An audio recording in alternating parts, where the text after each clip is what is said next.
नमस्कार दोस्तों, एपिसोड 3 में हम देखते हैं जब सिया विश मांग लेती है तो हाजून उसे अपने बहन के पास लेकर जाता है जो एक शामन होती है। शामन यानी कि एक तांत्रिक।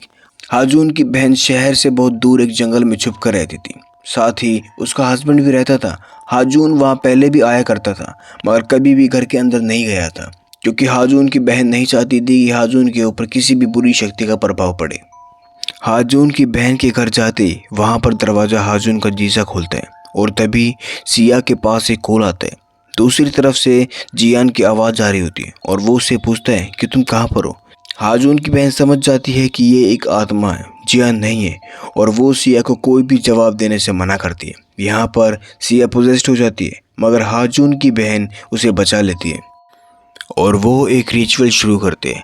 हाजून की बहन एक धागा अपने और सिया के हाथ में बांध देती है और ये दोनों दूसरी दुनिया में चले जाते हैं जहाँ पर सिया जागती है और टेलीपैथी के ज़रिए हाजून की बहन सिया से कनेक्ट रहती है। ये दोनों आत्मा की शापित दुनिया में होते हैं जहाँ पर दीदी का कहना होता है कि इस दुनिया से निकलने के लिए तुम्हें 3 दरवाज़ों को पार करना होगा, जिसके लिए तुम अपने डर का सामना करोगे, जो कि आसान नहीं होगा लेकिन तुम्हें ये करना ही होगा।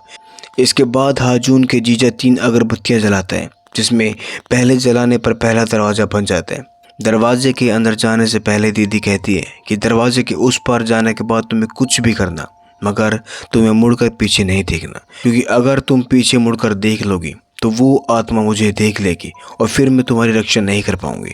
इसके बाद सिया आगे बढ़ती है। इसके बाद सिया खुद को अपने स्कूल में पाती है और ये सिया का पहला डर होता है जहाँ पर हियान वू सिया के सामने मारा गया था।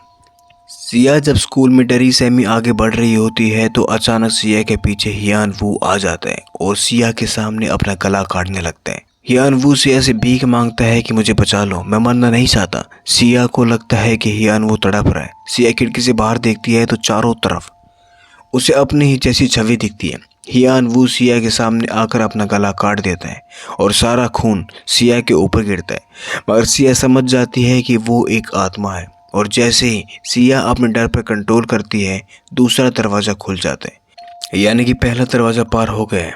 इसके बाद हाजून के जीजा दूसरा दरवाज़ा खोलते हैं। दूसरे दरवाजे के उस पार जाते ही सिया उस जगह पहुंच जाती है जहां पर उसके माँ बाप की एक्सीडेंट की वजह से मौत हुई थी।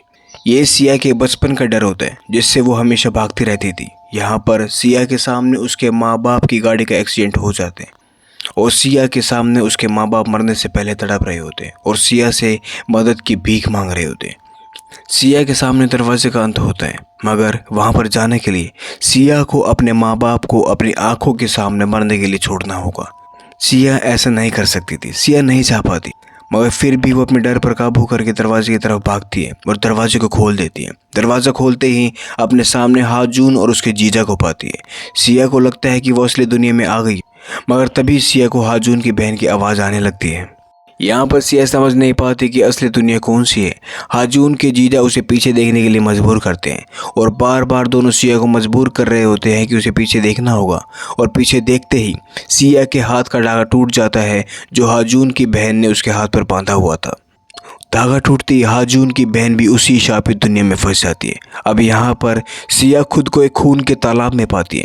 चारों तरफ डेड बॉडी लटक रही होती है। सिया को वहाँ पर एक दरवाज़ा दिखता है मगर उसे वहाँ पर एक लड़की भी नज़र आती है जो स्कूल की ड्रेस में होती है और जो खून में लथपथ तड़प रही होती है। सिया सहम जाती है मगर तभी हाजून की बहन उस दुनिया में आ जाती है और दरवाज़ा खोलकर असली दुनिया में आ जाती है। वापस आने के बाद हाजून की बहन भी जख्मी हो जाती है और सिया और हाजून को कहती है कि श्राप अभी ख़त्म नहीं हुआ है, वो बस उस दुनिया से बाहर निकले हैं। दोस्तों, यहाँ पर एक सवाल आता है कि जब श्राप ख़त्म ही नहीं हुआ है तो सिया कौन से दरवाजे पार कर रही थी। दरअसल हाजून की बहन के घर आते ही सिया पोजेस्ड हो गई थी और वो बेहोश थी, आत्मा के कब्जे में थी। वो 3 दरवाजे सिया को बस उस आत्मा के कब्जे से बाहर निकालने के लिए थे। श्राप अभी टला नहीं था। दूसरी तरफ नारी जियान वू को वो वीडियो दिखाती है जो इंसिडेंट सिया के घर में हुआ था जहाँ पर जियान वू पोजेस्ड हो गया था। इसके बाद हाजून की बहन बताती है कि इस ऐप को ख़त्म करने के लिए हमें इसका ज़रिया ख़त्म करना होगा। यहाँ पर सिया बताती है कि उसने एक लड़की और फ़ोन को उस दुनिया में देखा था। तो हाजून की बहन उस फ़ोन को ढूंढने के लिए सिया को कहती है क्योंकि वो आत्मा उस मोबाइल से जुड़ी हुई है। और यहीं पर तीसरा एपिसोड ख़त्म हो जाता है।